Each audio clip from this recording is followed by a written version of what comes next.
Hello, everybody, and welcome back to Round the Water Table, Metron's podcast. I am Caroline, and I've got Ryan Narus here. He's been a client of Metron's for about 7 years.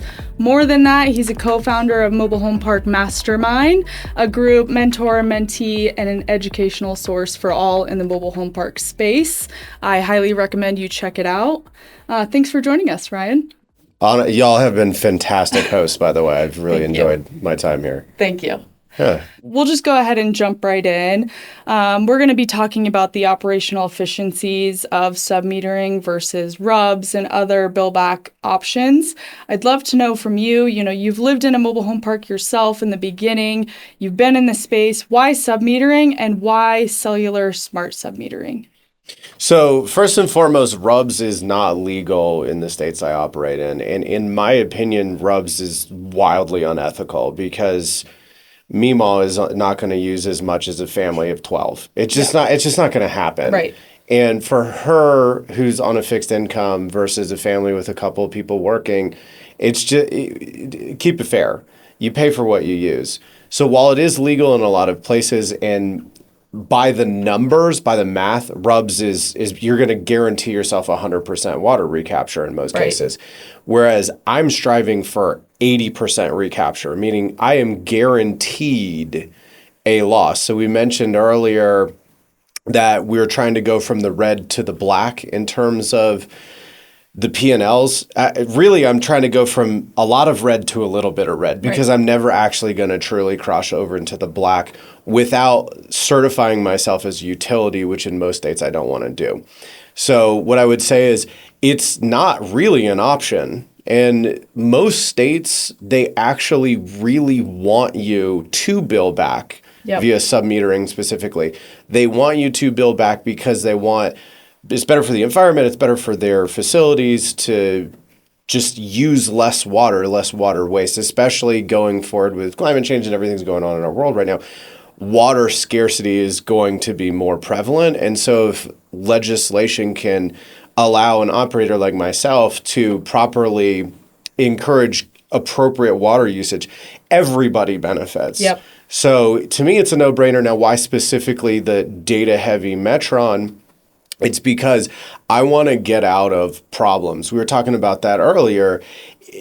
My residents have a limited wallet. Like, obviously, I want to help them save as much money as possible. But just if we just strip that out for a second and just go purely from a business standpoint, I am more likely to collect my rent if they don't have an unnecessarily enormous water bill. If I can help them fix leaks, use water responsibly, I'm going to do that. Everybody wins when I do that. And having that mountain of data that Metron can provide allows me to go sort through that, find insights, and more importantly, communicate in a very concise, direct, and palatable way. Because now I have to go and sell these people on why they should change their habits, right? Yep. That is where the real big hierarching win comes from. Absolutely. Now, you touch on the data piece. I really want to highlight how important accuracy is when it comes to your meters. In the mobile home park space, we do see that utilities and the state are tracking, are you accurately reporting? And of course, if you're not making a profit. So can you talk to me any experiences you've had with accuracy and how that has benefited you with the Metron meters? Look, absolutely. Nobody wants to pay more than they have to for something, and nobody should. Right. And governments, local governments they legislate it from the state, not the local to state standpoint. They're very strict. And once a quarter, I'm having to type in how much I've billed, et cetera, et cetera, et cetera. So there's a lot of scrutiny, as there should be, around how much is used. And if I am questioned, to be able to just hop into my rent manager to see how much I billed people specifically, as well as my water scope to see what passed through the meters. Now, all of a sudden, in the event I get called or audited, I have that as proof. And knock on wood, I've never had that issue because, again, I always run in the red.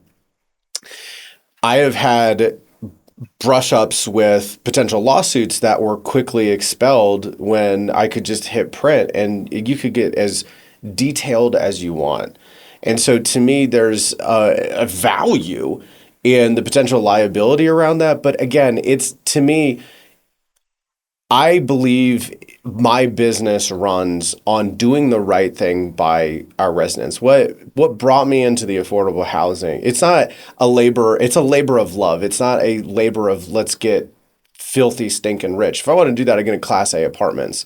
Like, we're talking about a fraction of the monthly revenue per unit in a mobile home park relative to a Class A apartment complex. There's just not a lot of money to go around.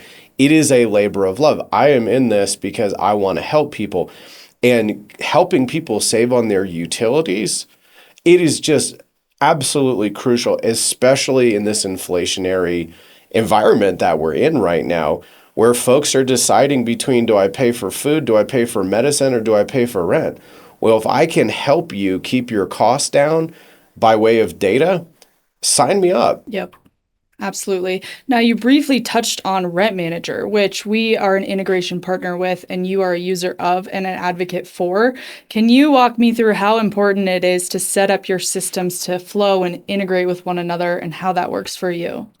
Yeah, so for those who aren't aware of my background, I didn't have any money when I got started. And as a result of having no money, no network, no experience, I had to move into the mobile home, learn all of that stuff on my own, which made me a more well-rounded student of the game, if you will. And Rent Manager, just like Metron, has been absolutely pivotal to me getting started and me scaling with, again, no experience, no one to call and ask, no money to throw at it. And the amazing thing about Rent Manager, and obviously Metron as well, is when you can automate, now all of a sudden that's time that I would be spending that now I don't have to spend. Oh, and by the way, a computer is going to do menial tasks way better than, with a way lower error rate than I ever am going to. Yep. And so what we've done within our Rent Manager in conjunction with WaterScope is now I can message someone in English and in Spanish for a intermittent leak or a flowing leak if they've exceeded 500 gallons during a day. Now, we always follow that up with a human touch, so we're going to actually physically call these folks as well. But that's just one little way that as I was scaling our business, without money to just throw at it and be a bull in a china shop, I had to be very, very calculated. And again, having those automations allows me to scale without necessarily having the capital to throw at it. Absolutely. And you highlighted the leak alerts that you get, and I wanted to touch on that a little bit more. Metron covers 3 different types of leaks, and well beyond that, we detect toilet leaks, pipes that have burst, dripping faucets, water heater leaks, anything in between. And we can tell you when water is not running through a meter, and what that can lead to is potentially an abandoned home. So there's so many uses for our alerts, and I think it's really important that more people have alerting systems on their utility. As you and I both know, water is one of the most expensive costs every month for you in your utilities. So how can you decrease that cost for yourself and also for the tenants? I think that's hugely beneficial, and a lot of that is done through leak alerts. Yeah, I would say at least half of my leaks, you can just see it. You can see the matrix when you read out these like little roller coaster usage, and it's like half the time is just a leaky toilet. And it just makes sense because like you hear the toilet fill once every now and again, and you're like, that can't be that much water, and you ignore it, and it just becomes white noise. Yeah. And it's a real challenge for us as a property management team is convincing people to care. And so it's the whole, do you sell vitamins or do you sell pain pills? And if you sell vitamins, like, hey, cut down on your water bill by doing this, right? Versus if you can quantify that, if you can instill a sense of urgency, right? Hey, here's a problem, but it's got an easy answer.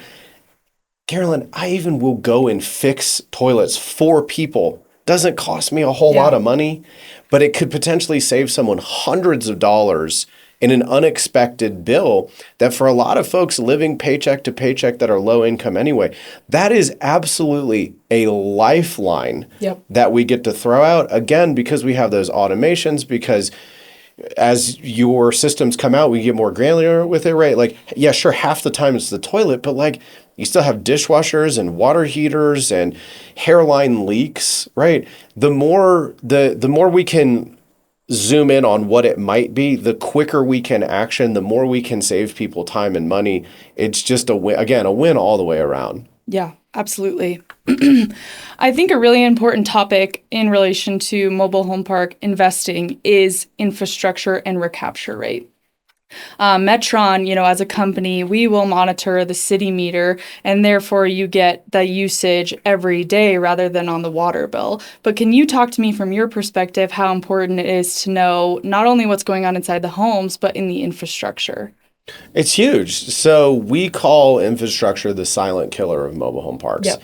Because the reality is the gold standard of mobile home parks is to not own the homes. You just want to basically collect lot rent and then obviously do all property management related things, right? So keep out the riffraff, make sure people have clean yards, obviously make sure people are paying trees, the roads, etc., right? So where the big expensive items are, the unexpected surprises, CapEx that just can delete yield from your pro formas and your P&Ls. Right. Infrastructure issues. So it's the core foundation of what you are looking for in due diligence. It's one of the first things you ever ought to do. And famously on my podcast, I think it's my third episode ever, I talk about how we were too naive to know on our second acquisition ever what a water leak could do. So we bought a property for $500,000, and within 18 months, we had to do a $125,000 capital call. Wow. Yeah, because we had a massive leak we could not find. And the community was huge, so a lot of acres, on a slant. So in other words, if it's flat, you can get lucky and see pools of water.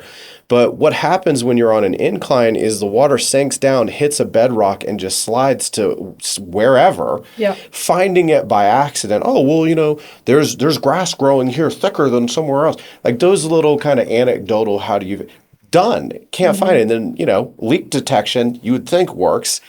Not really in mobile home parks. And so to have 25% of the acquisition price in a capital call before you really ever even have a chance to distribute money to your investors, let alone pay yourself right out of the gate in my second acquisition ever, was just an absolute punch to the face. It's like that Mike Tyson quote. He's like, you have a plan all you want until you step in the ring and get punched in the face, right? And so my mistake that I talked about there, our mistake was we didn't check the water bills and then divide by the residents. Yep. Because what I know now is that on average, a family is going to use about 4,500 gallons. So if I go, this is how much the monthly gallon use is for the property, divide by X number of people.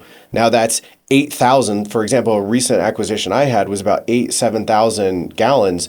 And it wasn't technically a 55 plus community, but 55 plus people generally use less than 2,000 gallons a month. There's no way we're using 8,000, right? And so what I was then able to do on that acquisition is I was able to, during due diligence, identify high likelihood areas of where I'm going to relay pipe. And now I can plan for it, right? Now I can plan for it. So what I've told my investors I was going to do, now all of a sudden I have a much higher likelihood of hitting those goals. Whereas with my second acquisition ever, it was a total shock to me, and it kills the pro forma, right? So it's absolutely huge. And another quick mistake I want to reiterate folks make is that they go, oh, this is an acquisition of a mom and pop. It's master metered, not sub-metered. I'm going to go and we're going to collect 100% of the water we're getting billed back. And then they promise that to their investors. And then even if they're hitting 80%, which is a success, by the way, now they're deep into the red and they didn't pro forma that.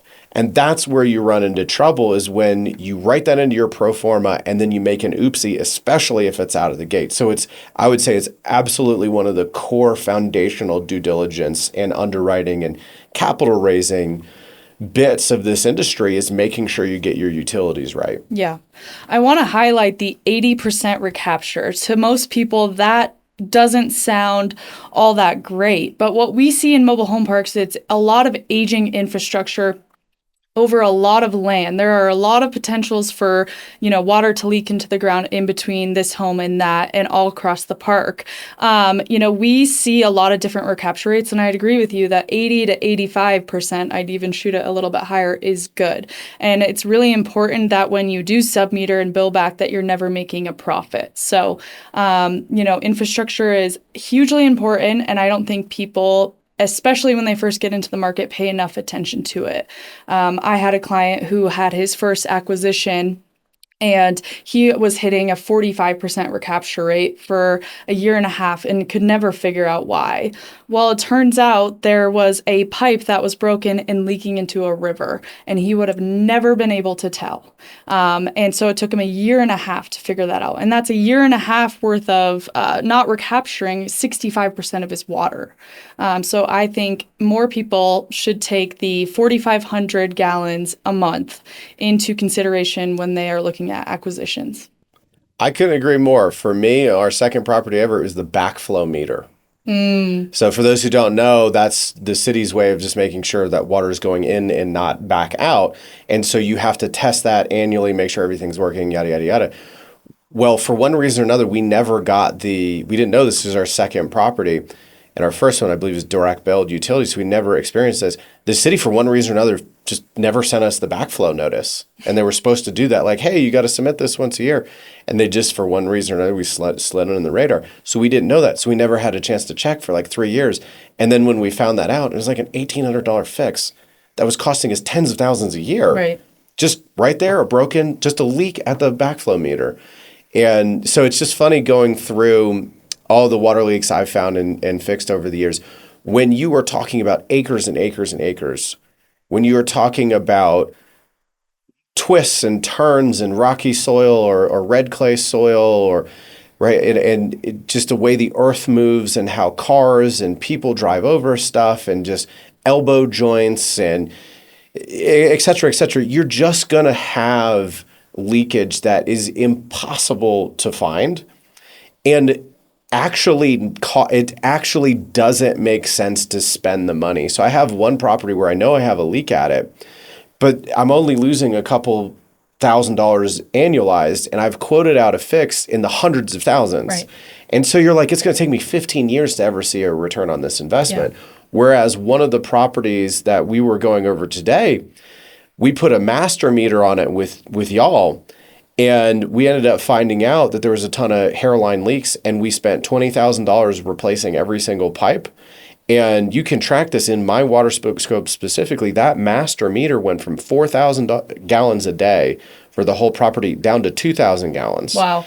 And you quantify that out, I am getting a return on that investment, that $20,000, literally within 12 months. Yep. Like almost right on the dot. But that, to me, is... You always got to bring it back to math.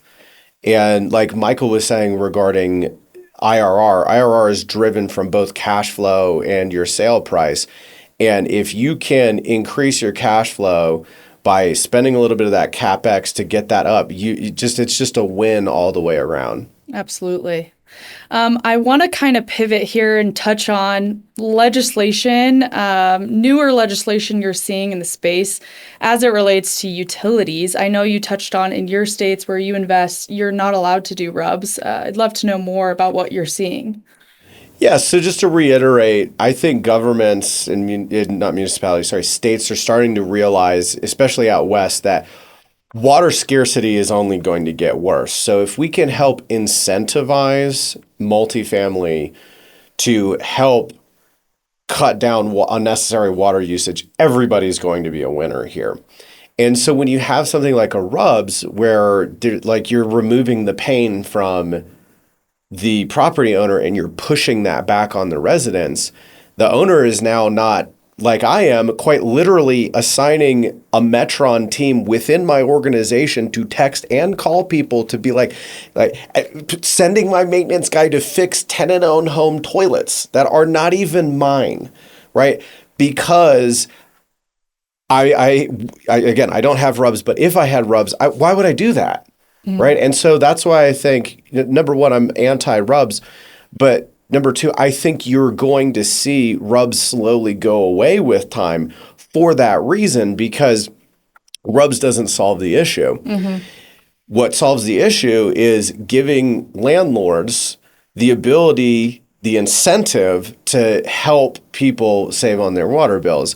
And so what some great states that I work in do is, again, they're not going to come and ding you if you're not making a profit. If you want to make a profit, you have to register as a utility, and now all of a sudden you got a bunch more regulation, which I agree with. And a big thing there is like, I don't want to take on the liability of water resale when I'm not processing it myself, right? Well water, different. That's on me. But if I am literally just taking the city's water and reselling it, now all of a sudden, and I'm not processing it, now all of a sudden I am taking on their liability if they have, I don't know, E. coli or throw out something that gets into the water and hurts people, right? Now all of a sudden, like, they wash their hands of the liability.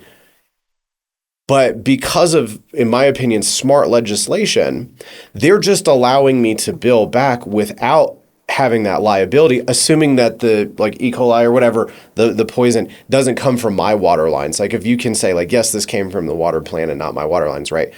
That smart legislation, not putting that liability unnecessarily on a smaller landlord like myself, I think, again, just creates the correct incentive structure, which is now I have an incentive to go and help people cut back on their water. Now these people have a proper incentive to cut back on their water use. And now the whole community as a whole, not just within our properties, but the municipality, the county, the state as a whole now has lower water usage. Oh, and by the way, they now have less water that they have to process. So it's the sewer aspect too.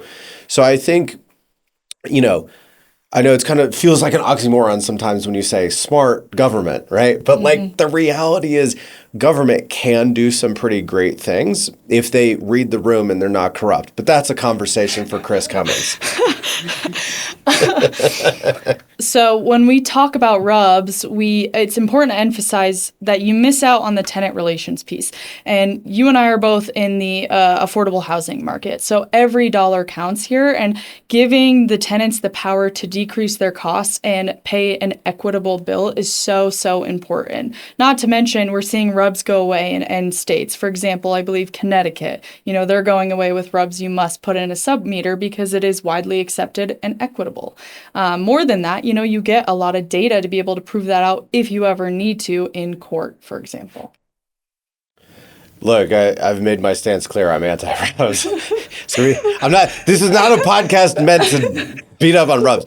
But look, I agree with you. I think we have a million problems, as every country does, politically speaking. And when you're dealing with folks with not a lot of disposable income, if any disposable income, every dollar hurts that much more. Yep. And so I just feel like for everybody's benefit, really understanding that the greater good here is just being responsible with your water, because we will all benefit, right? Because of water scarcity.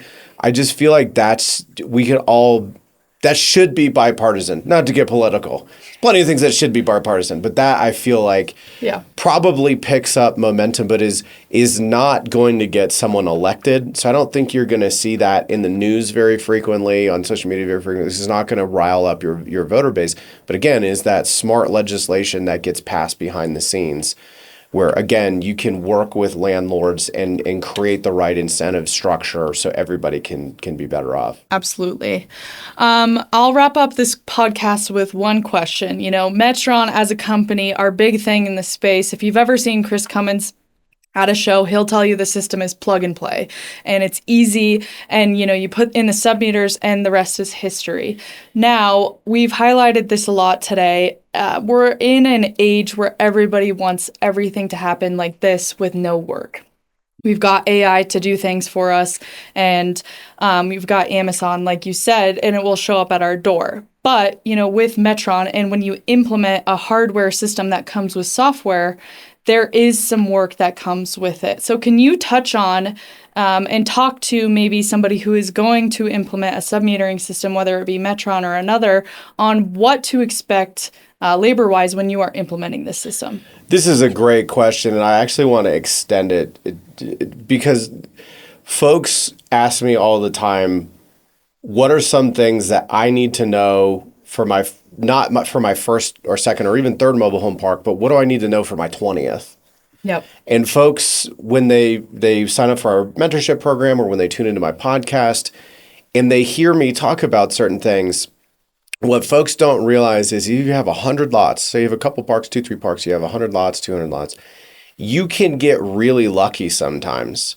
And now all of a sudden, because you're running a couple parks very well, you think, I'm going to go raise 10 million bucks and have 1,000. Yeah. And what is lost there is that, yeah, sure, maybe you got lucky with a good employee, you got lucky with high recapture rates, good infrastructure on your first couple, but what happens when you inevitably inherit an issue?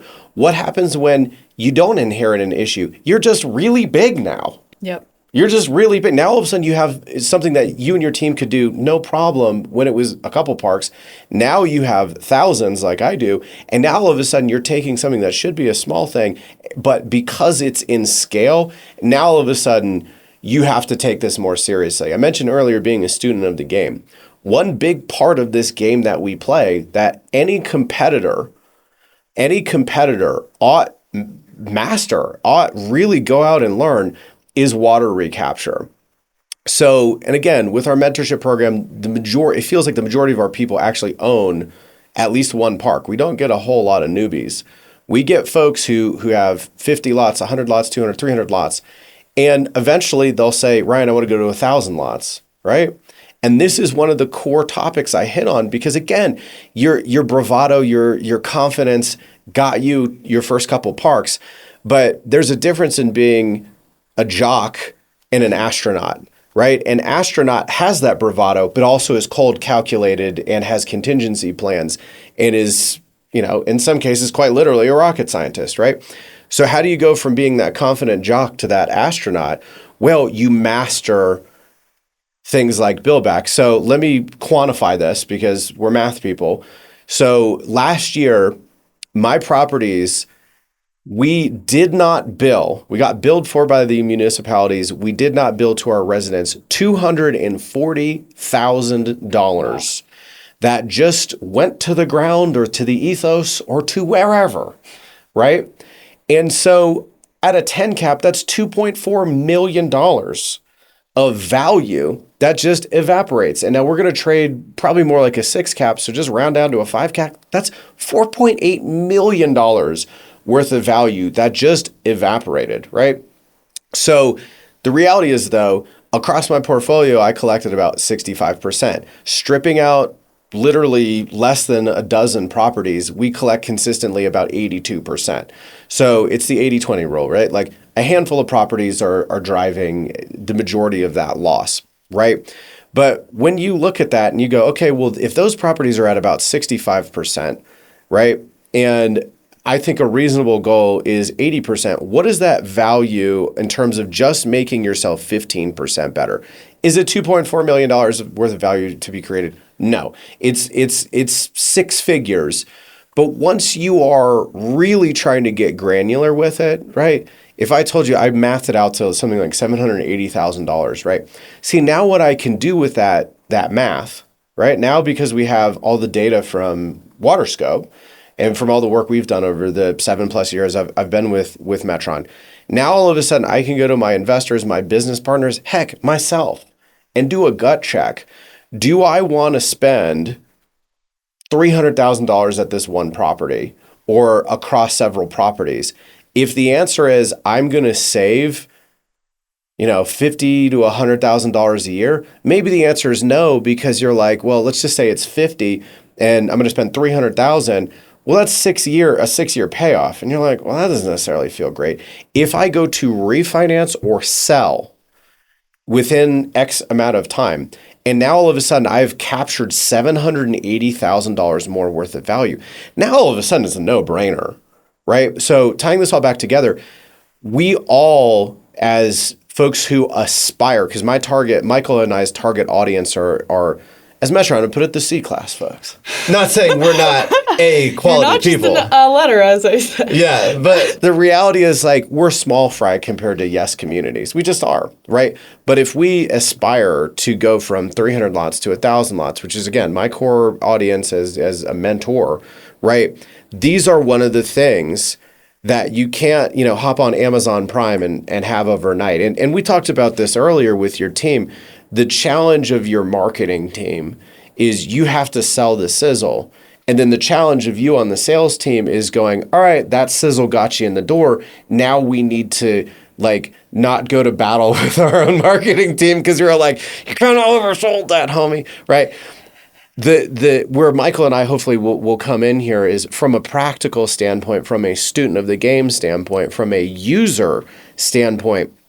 Hopefully we can help our respective audiences become better students of the game, become better operators, become ready to hit that serious scale by way of using this data to quantify conversations with investors, internal, CapEx decisions, saving people money on site and everything, and have actual KPIs to chase after rather than that anecdotal, well, we got a water leak, we ought to fix it. No, let's actually get granular with it and calculate it, and raising money and et cetera will get so much easier. So that's, to me, the big important piece of that is, no, I don't go hire Metron, they install a meter and I'm done. Just no, I don't go and download Microsoft Excel and now all of a sudden it's underwriting for me. That's ridiculous, right? You guys provide both the hardware and the software, but it is all 100% on me, the user, to get the most out of that. And y'all are flagrantly available to help, right? But again, our culture wants it. I want it now. I want to plug it in. I want it to work. But we're talking about sediment gets in those lines. We're talking about freezes happen. We're talking about in time, they won't quite catch as much, right? And you may have to go recalibrate it. These things take effort. And rather than popping shots at Metron or whatever water meter you have, you can sit back and go, this is my partner. These are the best in the business. In my personal opinion, you guys are. Y'all are the best in the business, but that doesn't mean it's going to work 100%. You're not batting 1,000 because ain't nobody ever going to bat 1,000. So instead of sitting back and complaining about it, me as a business owner, I have now quantified how much I can earn in appreciation and cash flow.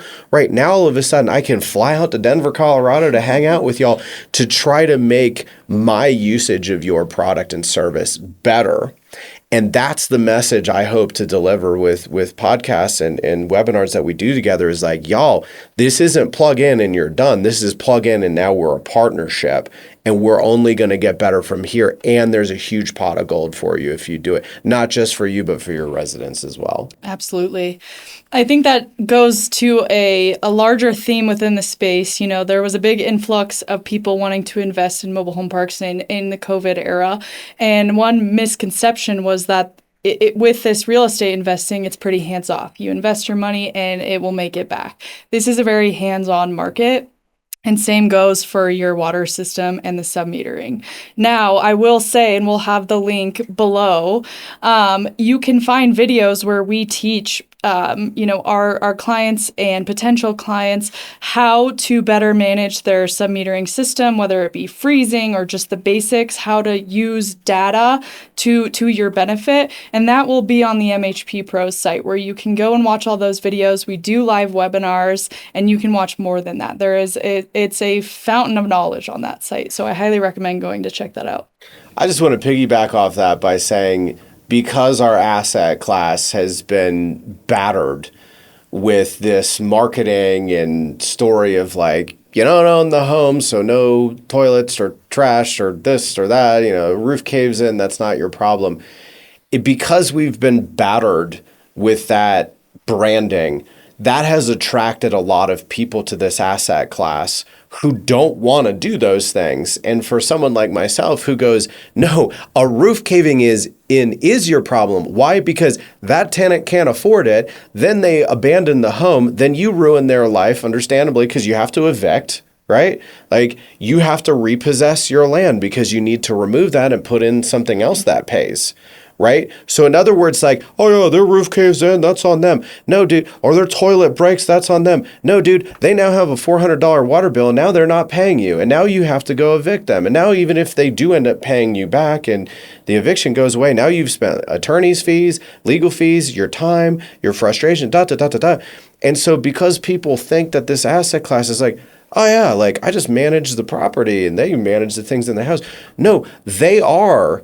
That roof caving in, that toilet, that will become your problem too, right? And because all these folks who've come into this asset class and they think it's this, right? And so that's again why mobile home parks in real life, my podcast, I want to give the in real life portion of it. And MHP Pros and the 30-day mobile home park podcast that we talk about is we want to help people. We want to debunk this idea that this asset class is easy, right? We want to throw cold water on that, but then we want to build back up people with, yes, you need to get involved. You will love this asset class. It's a wonderful community full of wonderful vendors, right? Says this is worth your time, but not for these reasons.